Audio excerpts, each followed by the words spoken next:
mes pellicules, ça a été intense, extraordinaire. Le mot qui m'est venu en anglais d'abord, c'était mind-blowing, et j'ai pas trouvé une bonne traduction. Mais vraiment, ça m'a ouvert l'esprit sur plein de choses par rapport à mon scénario, mais aussi qu'est-ce que je dois faire après, continuer, changer. Enfin voilà, donc ça a été super profond. Donc on a eu la chance d'avoir des consultants hors pair, vraiment des top professionnels du monde entier, vraiment du monde entier. Et ça, pour moi, c'est ça qui rend l'atelier Plume et Pellicule vraiment unique.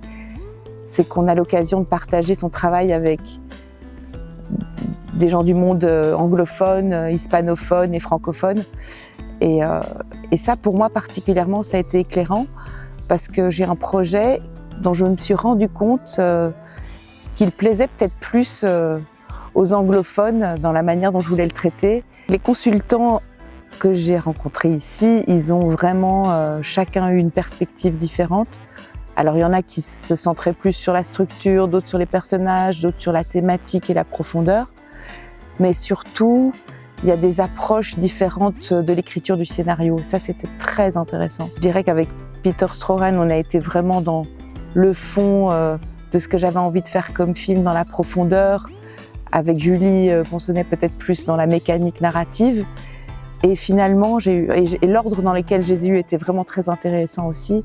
Finalement, Arturo, lui, c'était plus non, mais le film que tu as écrit, il est bien tel qu'il est. Il faut vraiment garder cette originalité et pas nécessairement essayer de coller à des standards d'écriture de scénario. Donc c'est mon 3e long métrage que j'écris.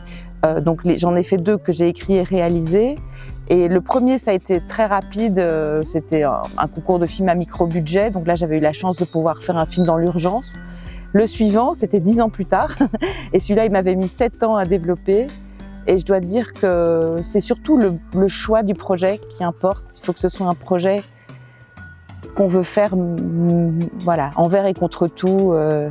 Et si on n'a pas ce lien-là avec le projet, on finira par le lâcher. Et donc avec l'Indien Vigo, c'est vraiment la même chose, ce même lien que j'ai. Et ça fait aussi déjà 5 ans que je le développe. Et voilà, on a toujours besoin de se ressourcer et retrouver la nouvelle inspiration. Et je pense que j'étais arrivée au bout.